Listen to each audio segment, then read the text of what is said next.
And welcome Alastair Gordon and Chris Coy. They're here to talk about Alastair's new book, which is beautifully pictured on the screen, called Assembled in Light, The Houses of Barnes Coy Architects. And this book is the first exclusive look at the firm's previously unpublished body of high-end residential work.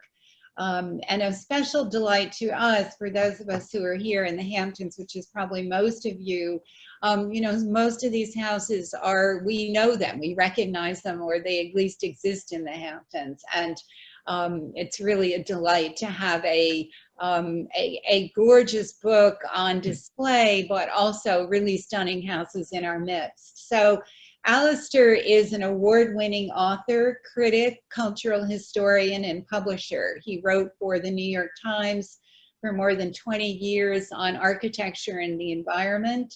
And he's published more than 28 books, including, I forgot to say this to you, Alastair, one of my favorites, Weekend Utopia. And in 2016, launched a course at the Harvard's Graduate School of Design called Poetics of Place. And Chris is principal partner at Barnes Coy Architects, a firm with over 25 years of experience beyond, and a commitment to modern design.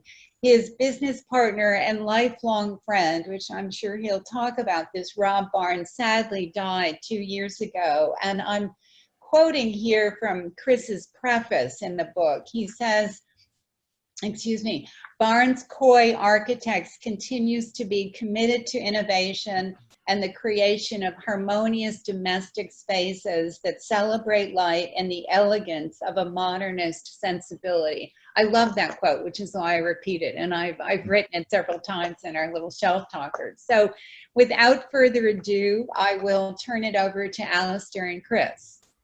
Thank you very much, Caroline, and thank you, Catherine, and thank you, Bookhampton, for the valiant struggle to keep independent bookstores alive, which we know is sort of the soul of the community. And I also should thank, just because we haven't really had an opportunity because of the pandemic to do a lot of the public projects that we were hoping to do, the events we were hoping to do.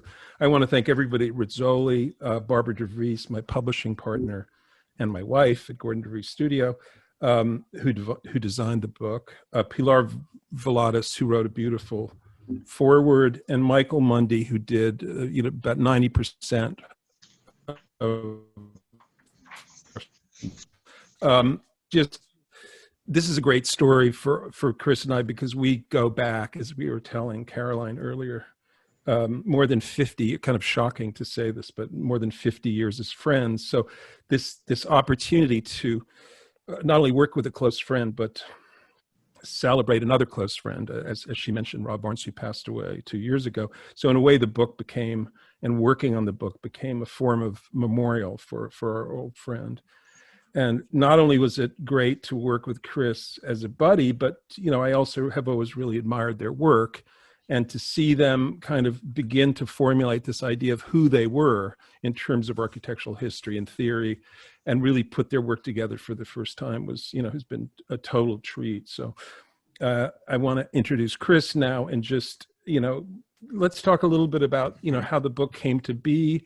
I should just probably do one thing for everybody who's listening, which is the title, which a lot of people have asked about, Assembled in Light, comes from a quote that we all liked by Le Corbusier, because we felt the work was so much a celebration of light, and specifically East End, Long Island light, which, has attracted so many artists and architects over the years. And it comes from a quote from Le Corbusier that goes, "Architecture is a learned game, correct and magnificent, of forms assembled in light." Le Corbusier. So on that note, Chris, I'd love to hear your memories and your thoughts about how this came to be. Yeah, hi, Alastair, and everybody at Bookhampton. Thanks very much for putting this together, and everybody who is taking the time to watch and listen. Yeah, this was kind of a unique thing. When you're in the middle of an architecture practice and you have one client after another, and you're trying to work on deadlines for years and years, the years sort of slip by, and finally, Rob and I, 4 or 5 years ago, thought, you know, our body of work is getting up to the point that we would like to publish a book, as much to discover for ourselves what it is we were doing as to get the work out there and get some critical opinion. So of course we turned to Alastair because he's our good friend, and he also happens to be the best architecture critic and writer we know. So this really came together, and it was a lot of fun. And we started in earnest about 3 years ago, putting the actual book project together, sort of a daunting prospect. So the first part of that was determining what the book would be, and we decided we wanted it to be more than just another monograph. We wanted it to be not just a compendium of these houses, but we wanted it to be a critical look at the houses and what it was we were doing. So then it becomes necessary to make choices, to choose, first of all, which houses, and to choose why the houses. And then when you get into the why, then you sort of have to confront what it is you were doing there, which maybe we never did before, because we were, as I say, we were going from one house to the other and making sure that everything was right and dealing with practicalities of execution. One thing that kind of defined Rob and I in our practice was that both of us believe that architecture is an art of built work, and that drawings and projects are just that. They're just projects, and they're not architecture till they're built. And we used to say that's where the rubber meets the road. You know, we can draw these things, we can make cool renderings and everything, but to actually produce the work into construction and have these details be faithfully executed, that is the difficulty and the joy of getting this thing done. So, you know, we get involved in that, and we lose sight perhaps of maybe, you know, where it is we were going. So this book was a good opportunity to pause with Alastair and really confront what it is we were doing. So it was wonderful to be able to do that. And I'm trying to remember back how because you have dozens and dozens of projects. You decided, or we decided, that it would just be the houses, right, and not the commercial or institutional work. We also decided it would be, I think we got it down to 14 houses in the end, which is really, you know, quite a small number considering how many projects you've done. So was that really tough for you? Well, that was tough, yeah, because, and, you know, I'm happy that in the first 6 months we were putting this together, you know, Rob was still with us. So I was happy that Right. Rob and I were able to do that together. And, you know, it's like, how do you choose your projects when every project is important, every house is important? You know, and so it became to be a theme of, well, the best way we can do it is to try to put together the more recent projects so that it would reflect our current thinking at the time. And that became a kind of a guide for us to choose the projects.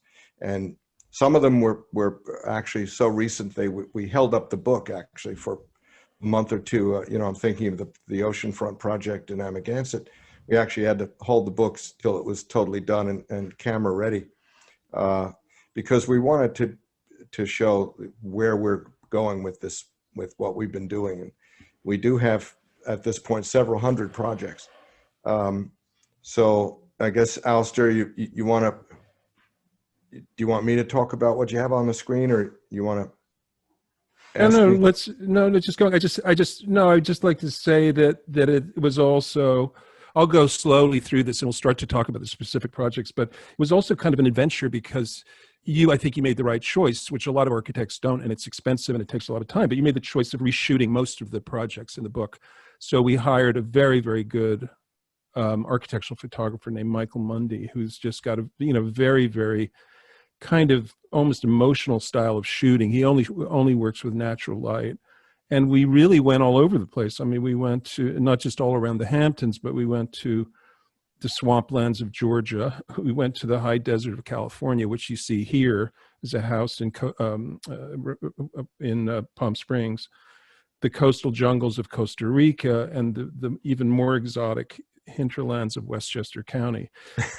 Most of the projects were in the Hamptons, but we did travel to those places, and it became kind of a wonderful odyssey of to see these houses firsthand, first of all, and be able to write about them without just looking at photographs was a huge part of it. But yeah, let's talk about this. This is a house that you build on a very narrow high site for a relationship of yours named Owen. So let's hear about this a little bit. Yeah, this house is actually my brother-in-law, my wife's older brother. So no pressure there. But no, actually, he'd been wanting to do something with us for a long time, and so the conditions came together. He found this beautiful site, actually about 10 miles east of Palm Springs in Rancho Mirage, up on the side of a mountain, about 750 feet above the desert floor. And so this gave us an opportunity to continue with what we had begun to define for ourselves, which was that, you know, all throughout our work, we recognized that we were engaged in a process of subtraction. We kept with each project trying to take away superfluous elements and things that were not needed. And we saw that we were struggling toward a kind of a purity of form and purpose. And so with this house, one of the briefs from my brother-in-law was that he wanted the house to be energy independent. So if you see in the first slide that Alastair had up there, you'll see there's kind of a butterfly roof. And that was the first purpose, which the longer of the two butterflies, the one coming toward us, that actually is angled toward the south at the optimum angle for sun incidence, for the incidence of the rays of the sun. So we put over 100 solar panels up on the roof, and the house is now functioning quite nicely off the grid, totally energy independent. And then instead of a diesel power generator, which we were doing for years, we buried 3 Tesla wall batteries down in the lower level, and they store any electrical power that is not used. And we have enough for, if the power went out for 3 days, and if the sun went out for 3 days, which in Palm Springs it never does, but you know, let's say that the solar panels were unavailable for 3 days, we would have 3 days of power from these batteries.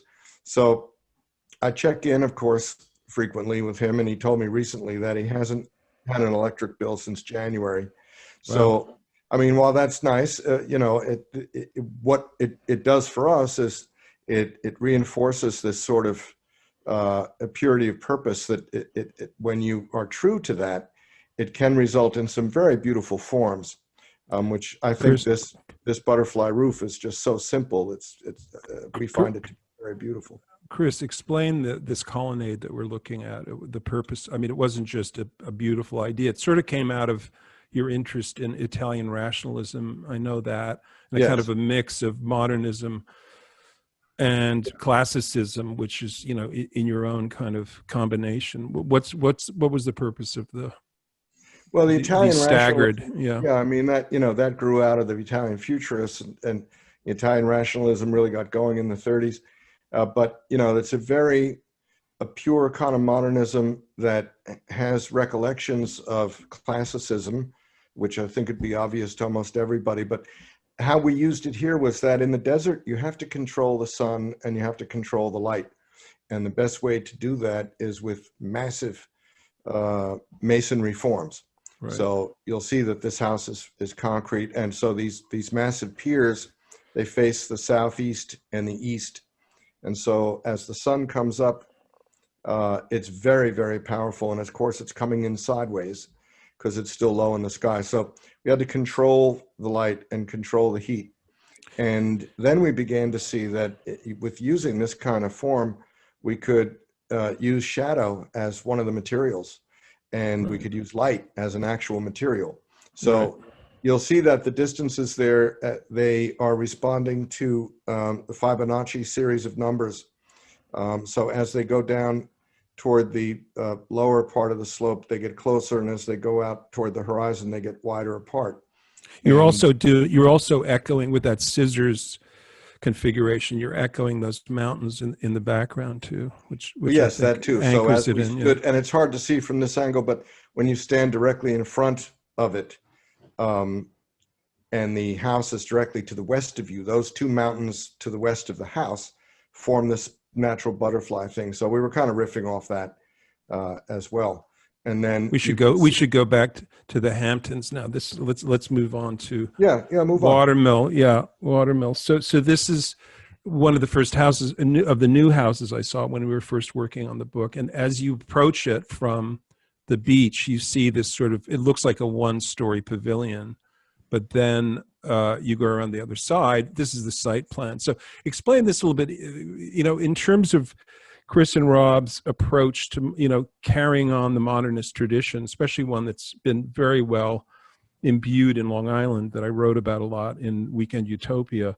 They're looking for kind of ways to keep it fresh and alive and relevant in the 21st century. And one of the things they do with all their projects, which is one of the reasons that all their houses look slightly different, there's no single style throughout, for instance, is that they work very specifically from the site conditions. And here it was, the ocean is at the bottom. I don't know if you can see that pointer. That's the ocean, Atlantic Ocean there. And this is a freshwater wetlands area. So they had major setbacks in a curve from those wetlands here. And then they had the FEMA setback from the ocean here. And you want to take off on that, Chris? So it really created the shape of the house in this context, right? Yeah, so totally, yeah. And so the client came to us, and he had just purchased this piece of property, which is gorgeous, but it has a very constrained building envelope, which is squeezed between the freshwater pond to the north and the ocean to the south, and the wetland setback. The pond shore is irregular, so the town just drew this curve in order to rationalize the setback and make it possible to deal with it. So we decided to go right up to the curve and follow the curve and take that curve, which is on a zoning map, and use that as the north wall of the house. So here you can see the curve, the photo on the left looking west and the photo on the right looking east. Right.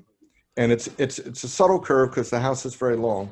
Yeah. So that gave us that form. And then on the other side, the setback is rectilinear, so that became straight. So the house became a long, narrow, kind of like a ship. And since the views are equally good, the view of the pond is as nice as the view of the ocean, we decided to make the house transparent. Right. Then what you're looking at here is you're looking at the cantilevered swimming pool, which came about as a program requirement from the owner that they wanted the pool to be on the same level as the main living space, which is on the upper level in this house, so you can see over the dune and get the view of the ocean. So we decided to cantilever it. This is your doctor. This is what you call. This is what you called your. I'm sorry to break in, Chris. I don't know. Go ahead, I should wave at you or something. No. It's the. This is what you called your Dr. No moment, which is this extraordinary. How many tons of water are held up on a cantilevered two major beams that go through the entire length of the house to support the thing to this understand here is that this pool is actually projecting through that structural frame, the white structural frame, and it's cantilevered out over the beach about 10 feet high, and of course it's filled with water. So and this is us watching from the client's kind of man cave, with his purple couches and his pool table, and he has a great collection of wine just behind where the photographer stood. And then one of these poor interns that Chris hires was forced to dive into the pool for this photograph. Well, I volunteered him. Yeah, and I forget, Alastair, what was this? Late October, I think. Yeah, it was pretty cold. It was pretty cold. The poor guy. I guy volunteered him to dive in because you can't understand what's happening here unless you see somebody in the water. But the opportunity here was, the pool was up at the second level, which means that the depth of it is in front of spaces on the lower level. So you could either have a dumb wall there or you could make use of it. So this was an opportunity to make it transparent. So we're actually looking through the pool out to the other side to the trees at the west end of the property. Right. And the south wall is also transparent. I just wanted to. That's such kind of a home run addition for the Hamptons client who has everything. But one of the most, speaking of poetics of place and space, the central staircase I think is one of the most beautiful parts of this house because it kind of pulls all the different the different areas of the house together, and it's really sculpted. Here you see Chris's drawing on the left, and then this beautifully submerged handrail that's lit from within. I'm afraid it's cut off by our heads a little bit on the right, but this is a great photograph by Michael Munday. But tell us a little bit about that. You worked with a guy in Calverton, right? I mean, it's these steel plates that are curved, and it reminded me, you can see the curving here, reminded me of an Ellsworth Kelly sculpture, because it was so, the steel work was so perfect and pure. And I don't know how many coats of auto body paint you used on this, but it has this kind of incredibly pristine surface that it's very well. When you go up and down a stair, that's something you're going to touch a lot. So we wanted it to be very, very sensual to the touch. And we also, of course, it had to be beautiful. And it is the central armature of the house, because you enter on the ground level and you have to go up 2 levels to get to the main living spaces. There's also an elevator, but usually you'll take the stair. So we worked with this steel worker who's done many stairs for us, but he really outdid himself here, and he did a beautiful, beautiful job. Yeah. Smooth sculptural shapes with 7 layers of auto body paint. So it feels wonderful. It's like touching a beautiful car. And then you come up those stairs to reach this 3rd level, which is the level that has the uninterrupted view of the ocean. And this is a beautiful table by, I can't remember who designed this table. I can't remember the name either. Yeah. Oh, Wendell Castle. Sorry, Wendell Castle designed it. And it's just stunning. So it's all around. So we should, because we have a few others, we should keep moving before we run out of time. So another major, very recent house right on the ocean again is the Susser House in Wainscott, and with this crazy inverted roof, which was a very clever way of Chris and Rob to figure their way around the very tight zoning, which required a pitched roof, as I recall, right, Chris? Yeah, this is East Hampton Town, and they have this very annoying zoning requirement, which I think they're trying to legislate against modernism. But if you have a pitched roof, you're allowed a 32-foot height. If you have a flat roof, you're only allowed a 25-foot height. So what I did was I inverted the pitch toward the center of the space instead of having the pitch on the outside, which wastes space and creates a whole different aesthetic. And you'll see when we get around to the other side, I wanted to create a clean line for the 2-story, 24-foot tall glass curtain wall. So the pitch goes toward the center of the house. We call it an inverted pitch. I got some shade from the building department to begin with. They didn't want to let me do it, but they couldn't demonstrate that there was anything in the code that would prevent me from doing it.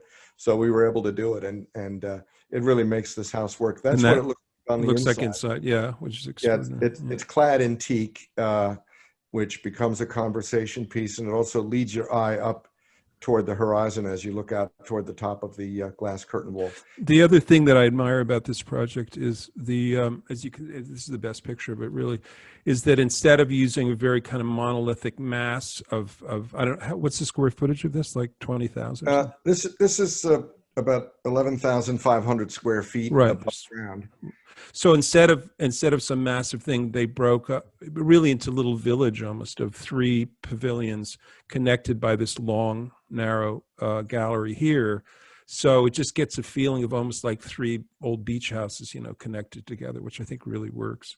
But the roof is between 2 sections. Which has the staircase and an elevator, right? It has an elevator. Yes, there's the elevator. And this beautiful lighting fixture. Yeah. And the kitchen with the marble. It's a beautiful interior. Yeah. Again, it's very simple. It's just reduced to the elements of what you need and nothing more. Now, at the opposite end of the economic and spatial spectrum is a house on the North Fork, overlooking the Long Island Sound, and it's only around 3,000 square feet. And here, these people are kind of mortals, unlike the Hamptons, the hedge fund crowd. They're a very nice couple who work and live at the house full time. And it is about 3,000 square feet. Yeah, it's 3,000 square feet, which is a beautiful size. I love doing small modern houses. I think that they're jewel-like, and there's more opportunity to pare things away. So yeah, this is a husband and wife. They live there, no children, and they both work there. They're both designers. Well, she's a designer, he's a film editor. So he's got a fully capable editing studio on the second floor with a view of Long Island Sound. And that's it. It's basically, then this is 2 pavilions separated by this open space in the center. And so one pavilion is kind of public entertaining, and the other pavilion is bedrooms and their studios. Then this is something very different, and again, kind of more year-round for 2 great clients of yours on 3 Mile Harbor. A very different feel, very much about stepping down in the landscape from a quite steep hill, right? That's tiered down or terraced down towards the 3 Mile Harbor. Yeah, this property had a funny condition in that the road is higher than the rest of the property, and it drops down rather steeply, and then it continues dropping down to 3 Mile Harbor. So the views are spectacular, but we had to create a kind of privacy from the road, and also the zoning here dictated that we put the pool on the street side. So the organization of the house is that we celebrate the pool as a kind of a private garden on the street side. The street has no presence for you, and then you continue to the other side of the house, and the harbor opens up.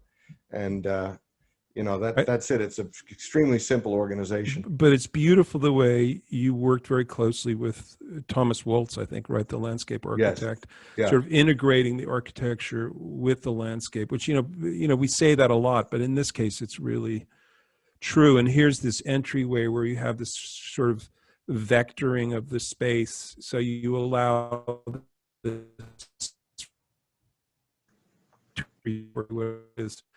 glass on the left, and then it lights everything and allows this sort of atrium space, this kind of magnificent entry space. Are you there? Yeah.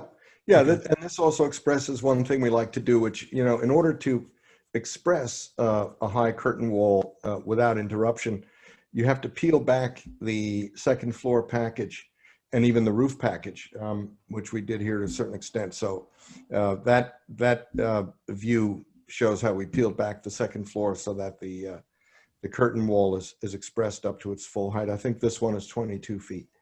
And then you can also see how they work the landscape in the back there. It's traditionally a place of natural spring water, right? That's kind of percolating yes. through the site.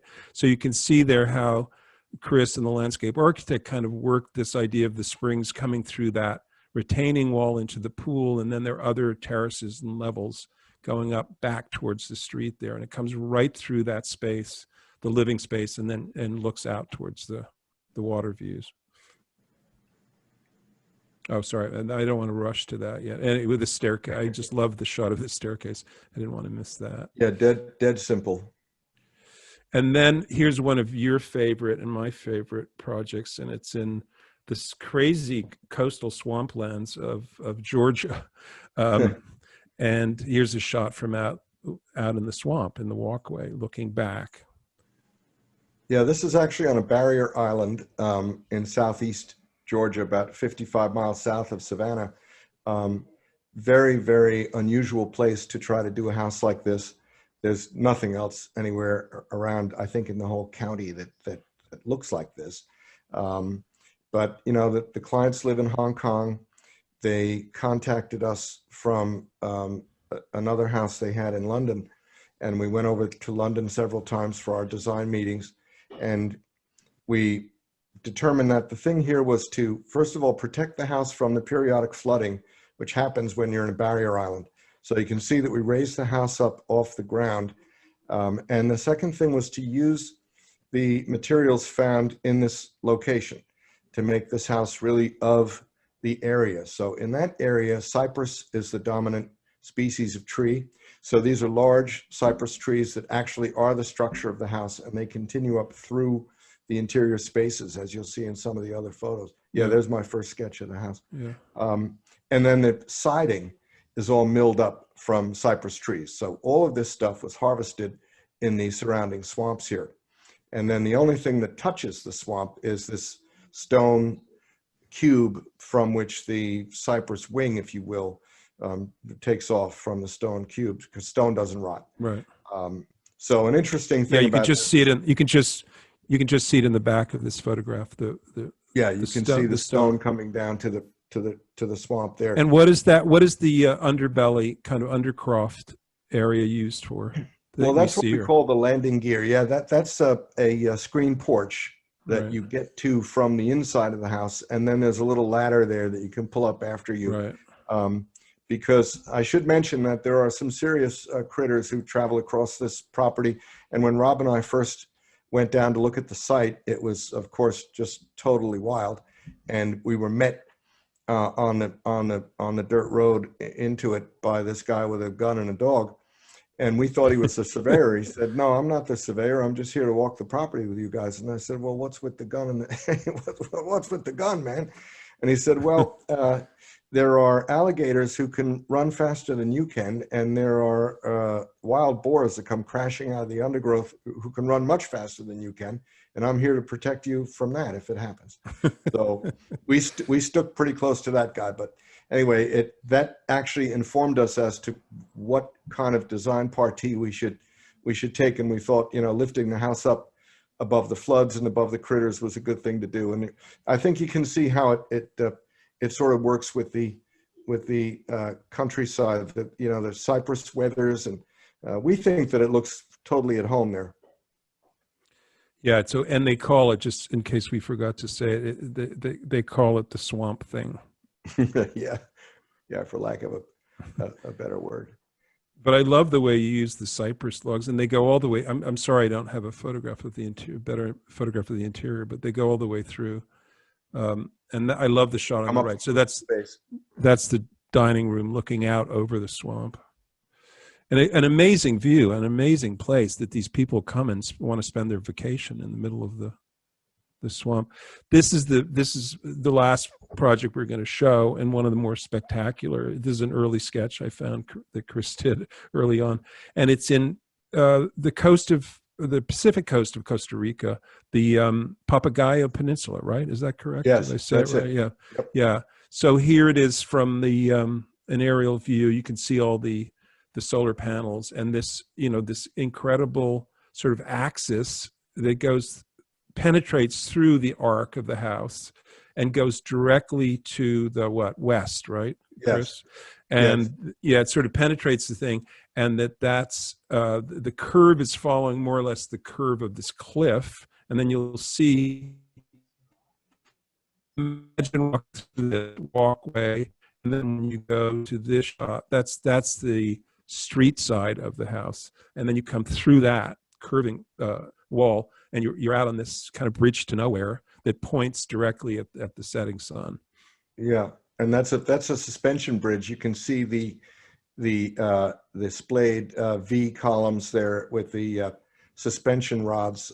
We used solid rods instead of cable. Yeah, there you can see it there. So we did that because this is an earthquake zone, quite an active earthquake zone, and the bridge has to sway if it's not going to fall apart and destroy the rest of the house. So the bridge has to move, the house has to move.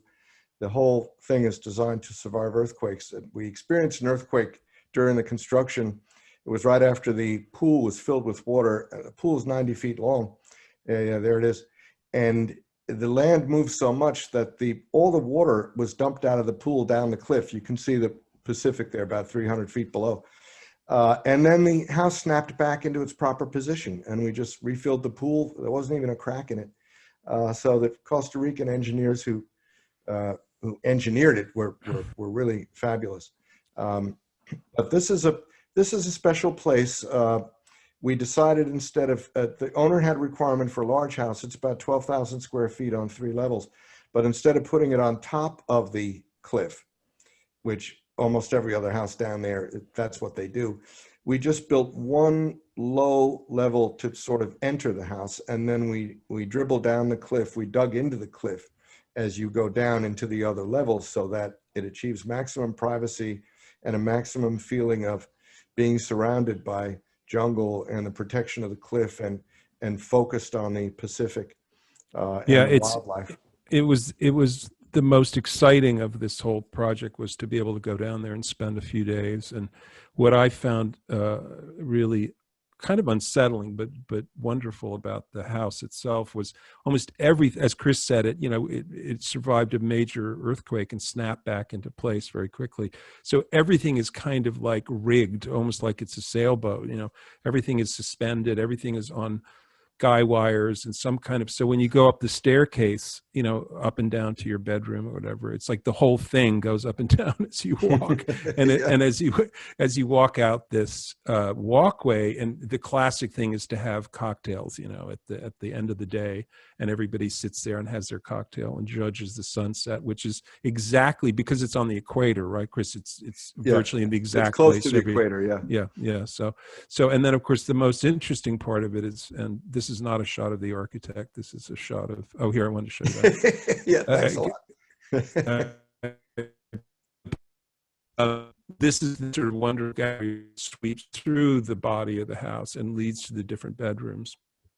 And then this is our friend who, they would come every morning. How many different, about 3 or 4 different types of monkey in the jungle surrounding the house, and just come through the house. It's their place. Obviously, they're there more of the time than the clients are, and sort of that's steal your zero edge. That's a zero edge to the pool. So this guy is sitting on like a knife right edge. here. Yeah.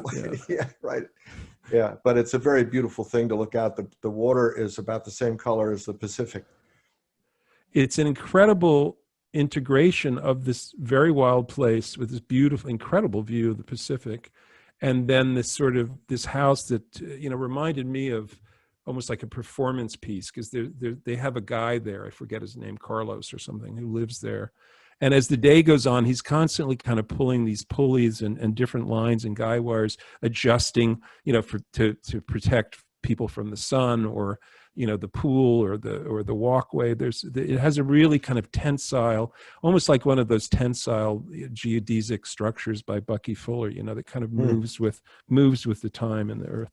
I think that's a good wrap for the projects. But I wanted to kind of maybe suggest, something that's very much in the air with everybody. I think over the last 8 or 9 months, everybody who's been lucky enough to be in a house or a home, have experienced this sense of, renewed appreciation of domestic space and shelter, and what it means to kind of have a home. And a lot of people who only go to their houses in the Hamptons, for instance, like a lot of these houses for occasional weekends or, vacation for a week or two, found themselves staying for much longer periods, and very much questioning what this was all about. And I do think the COVID pandemic is going to change. Obviously, it's going to change the way offices are built and public buildings are done. But I think it's also already changing the way people think about their home and their domestic landscape.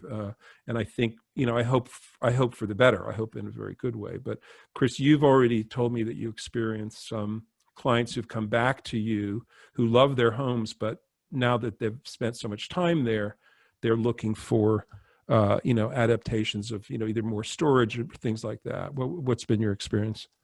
Yeah, well, actually, I've had a number of clients call up to say some very nice things about how, they never really lived in the house for months at a time. These are vacation houses, and then because of what's happening, they found themselves living there, often with adult children who came back, for months at a time. And they said only then did they realize what it was to be in the house, and what it was we were doing, and what it was we achieved, and how happy they were with it. And then a couple of them went farther than that and said, we also realized that, we need more of a full-time house. And so a couple of them are going to have us do another house that has more storage, that has sort of less exposure to the elements. One guy is leaving the ocean and going to the bay because it seems safer, and he also needs more space, more bedrooms, more storage, more capability to sort of weather out living in the house for long periods of time. So that's a real paradigm shift in what people want to do with these houses. So that's part of our next chapter, and it's very, very interesting challenge. Yeah, and I also think it's very much a part of you, both of you, the way you've approached the modern movement, as a way to interpret what was maybe being done in the 1930s and the 1950s and 60s out in the East End, and to sort of reinvent, the place of modernism as a challenge to how we live with the realities of the world as it changes. It might be war, it might be pandemic. And I think you're very clued into that. And thank you, and thank you, Bookhampton. Maybe we should go to some of the questions, if there are questions, Catherine or Carolyn. Yeah. Well, let's.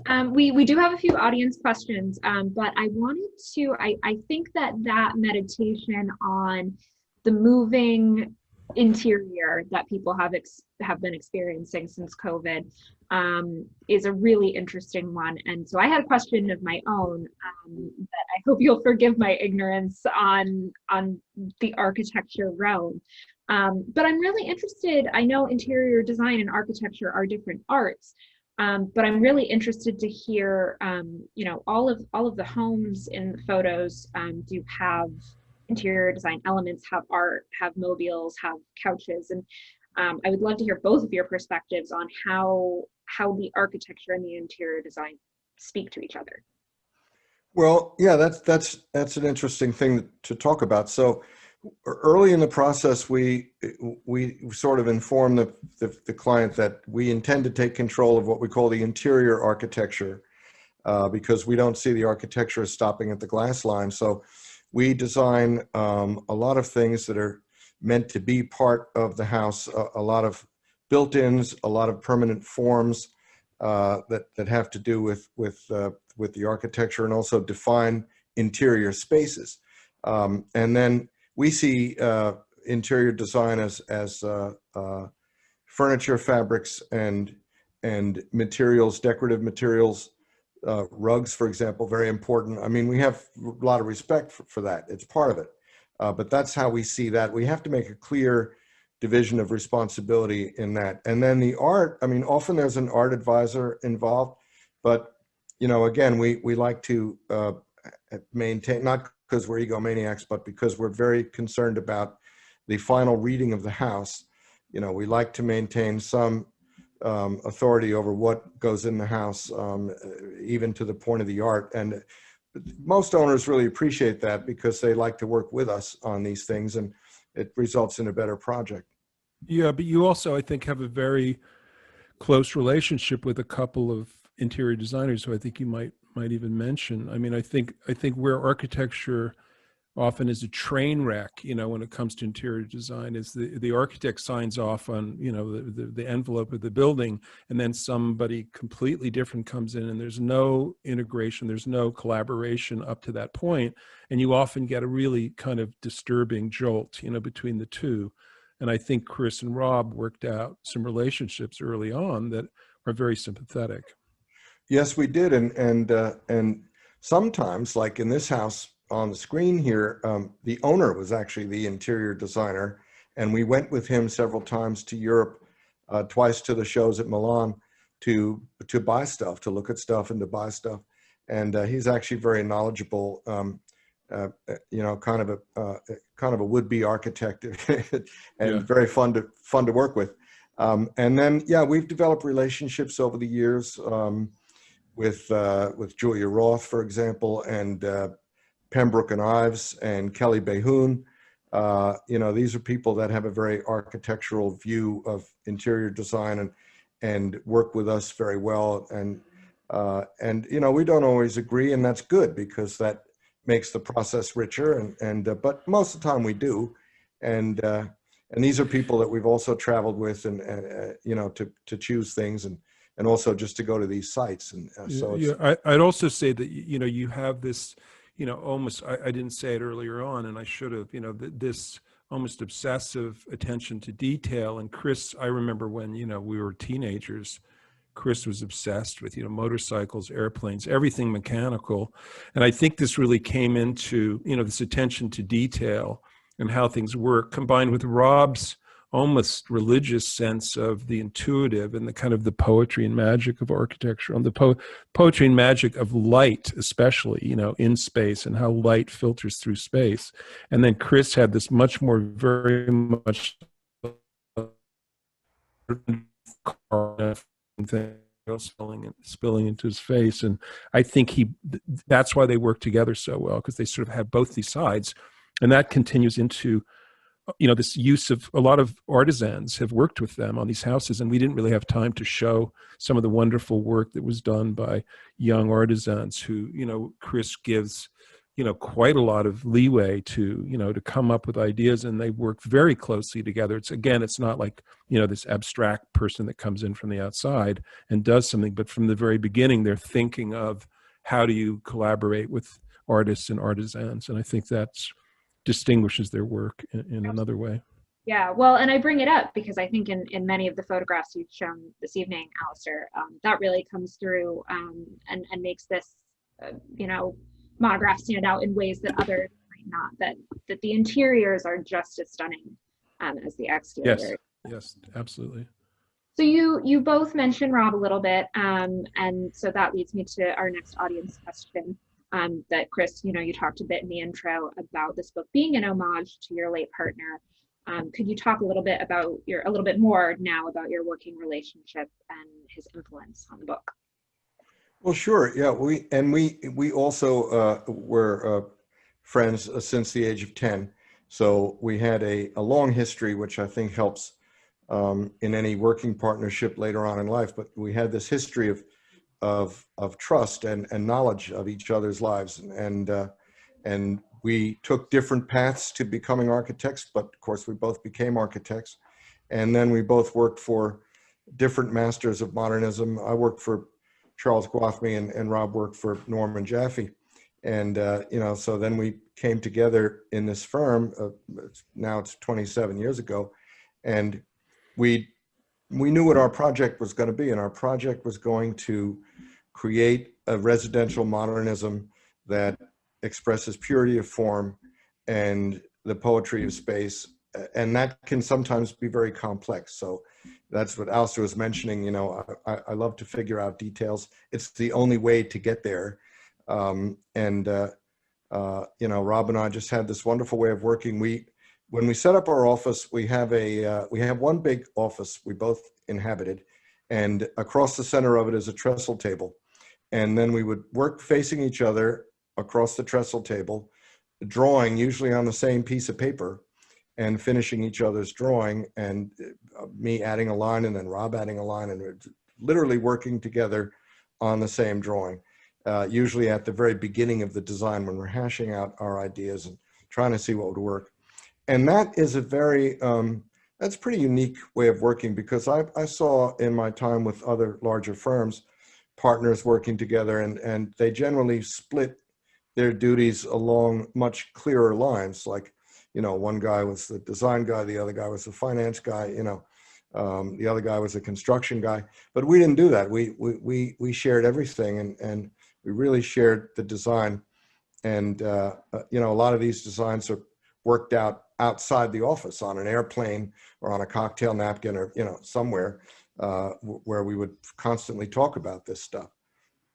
And I remember one of my favorite stories with this house, that's why I wanted to go back to the beginning, was you were sitting together knee to knee, I imagine, and you drew a line to the, I don't know what the direction here is, like to the west, this line up here with the colonnade, and then Rob drew a line the other way, and that's how you got this configured. Is that true? Yeah.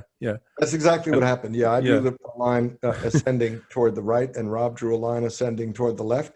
And then we looked at it, we said, hey, there's the house, man. That's the house. Then you went for a shower. Well, probably a drink, but. That's great. So Chris, where do you draw your inspiration for your sense of design primarily? Well, primarily from the site. You know, architecture begins with the site. That's one of our core beliefs that we have refined and expressed through our career. And so I have to go to the site, and I look at the site and I see what the site is trying to tell me. And the second half of that is, what does the client want to do? You know, every client is different. That's why residential architecture is so fascinating. A house is a very complex building type if you really look at it, because it has elements of many other building types in it. So, you know, some people have a lot of kids and their house is a rambunctious place. Other people do not, and their house is a more restful place. And so that everybody has different things they have to get from the house, but also houses change over time. And as I tell a lot of people when they start getting carried away with what to do, you know, for, like, say they have young children, I say, you know, children have this habit of growing up, and then, you know, and then they're out. And so we have to look at that. You know, we look at houses as lasting for 1,000 years. We had a client early on who insisted in his brief that the house had to be constructed to last 1,000 years. We first thought he was joking, but then we found out, no, he was quite serious. And then we thought, you know what, that's actually legitimate. You know, if you design a house with materials and a view toward low maintenance materials and materials that work with the environment the house is in, and that's more about site specifics, there's no reason it could not last for 1,000 years. I mean, there are buildings in antiquity that are 2,000 years old, 2,500 years old. So we kind of started to take that approach. So the inspiration is mostly from the site, and then of course from the canon of modernism. I look at you know, a lot of architecture, not only from mid-century, not only from Europe, but from all over the place, especially now in, you know, emerging areas of design, which are only emerging for us because we were too stupid to look at them. But, you know, there's so many great architects coming out of India and Africa and the Middle East and the Far East, and that we're beginning to see now because they're only now starting to be published. Yeah. Here's an example of what Chris was talking about, is in the cover photograph we have up now. That's, you know, that same, the house in near Palm Springs. So you're looking out from this area at the end. Chris talked about it as a sort of almost like a cannon, you know. And of course, one of the things that the clients wanted, and the most obvious move, was to capture this extraordinary, you know, distant view of the desert, and then the mountains behind. I forget the Santa Rosa Mountains, I think. And it just, everything is kind of funneled in that direction. And then you can't really see it here, but there's a track on the floor right along here. This huge piece of glass, this huge glass sliding door can be pushed all the way back. So in the winter, when the desert air is really beautiful and sweet and not too hot, the house is completely open to the desert air. And they just sit there and look out, and there's a kind of a fireplace over here. But to your point, it's really, the whole house was kind of built around that, and it's kind of echoing the shapes of the mountain behind it. Oh yeah, it's so gorgeous, and a place that I certainly want to be right now, looking out over that beautiful desert. You did mention Norman Jaffe a bit ago. An audience member is wondering about his influence, and to hear from either of you, Chris as an architect and Alice. Yeah, I can talk a little to that, and I have a feeling I know who asked that question. I think what's interesting about Barnes Coy together and how they worked ensemble was that Rob Barnes was very influenced by Norman Jaffe. I did a book and an exhibition about Norman's work, and as you know, he disappeared in a kind of mysterious way in 1993, and that's kind of tends to be what people remember. You know, he was a very good-looking guy, and he disappeared. But the fact is, he was an extraordinary architect insofar as he was doing landscape, he was doing interiors, he was making art, he was sort of very holistic in his approach to the land, and I think that was way ahead of the time. You know, and he people would say, oh, he's the, you know, the sixth of the New York Five, which I don't think he was at all. He really was not a part of that, you know, that very geometric neo-modernism of the 60s and 70s that were represented by, you know, Charles Gwathmey and Richard Meyer, who I admire tremendously. But, you know, the work was pretty clinical, and people would go, clients would not go with the Richard Meyer house or Charles Gwathmey house and say, I want something warm and romantic, and they would go to Norman Jaffe's work because it was very much about the land. It was about textured materials, kind of very warm and very embracing, very much out of the West Coast. Joe Esherick, who had been a teacher of his at Berkeley, and Frank Lloyd. You know, Frank Lloyd Wright was kind of his god or guardian angel. So, but I think Rob digested a lot of that. I think he rejected quite a bit of it, but he certainly retained the sense of place and landscape. And, you know, Chris, you say more. I mean, you worked with him obviously more than I did. Well, yeah, I mean, you're kind of the authority on Norman Jaffe.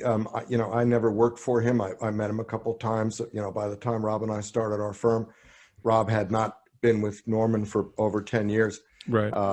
But he was an interesting character. Yeah, and he was very concerned with sculpting the land. But he would, you know, he would take the land into his own hands. He would literally sculpt the land if it didn't do what he wanted, or it wasn't doing what he wanted. He would make it to do what he wanted. So right. He would create these hills where there previously had not been hills, and he would force the house to grow out of these hills. And in so doing, he created some really beautiful poetic forms. And you know, I think one of the nicest buildings in the United States is the temple in East Hampton, the Gates of the Grove. Yeah. Just a gorgeous building, inside and out, and it's just so poetically conceived. And you know, obviously his greatest work, and I think one of the nicest buildings in the U.S. I'm serious about that. So Rob and I used to joke that, yeah, it starts with the land, but you know, Norman used to go too far, and he also had this aversion to giving anybody the view. He had these very expensive oceanfront houses. And then you know, when you got inside of it, the window header was always like 6'6", and it was very frustrating to stand there, and not like you'd have to bend down a little bit to see the view. But see, that in his perversity, he kind of enjoyed that, because yeah, but that's very much that was very much Frank Lloyd Wright too. You know, who he was sort of riffing out of, and very much about hugging the earth, embracing the earth. And the one of the projects you mentioned, I think you were referring to, was Sam's Creek. You know, where he literally was driving the bulldozer and pushing the earth around and kind of, as you said, sculpting it around the house. Now, that was 6 or 7 houses in the middle of a potato field. No one had really figured out.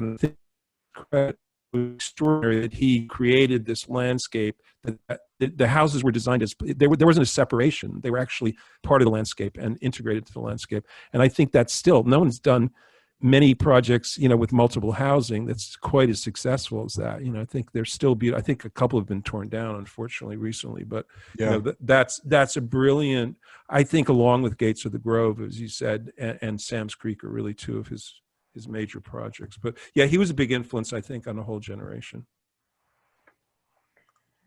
Well, I could sit here and listen to the two of you talk endlessly about architecture. I think this evening has been such an engaging conversation. And I really appreciate you both spending your evening with us. I want to pull the book off my shelf here because it's so stunning. Would make a beautiful holiday gift for any of your architecture savants. And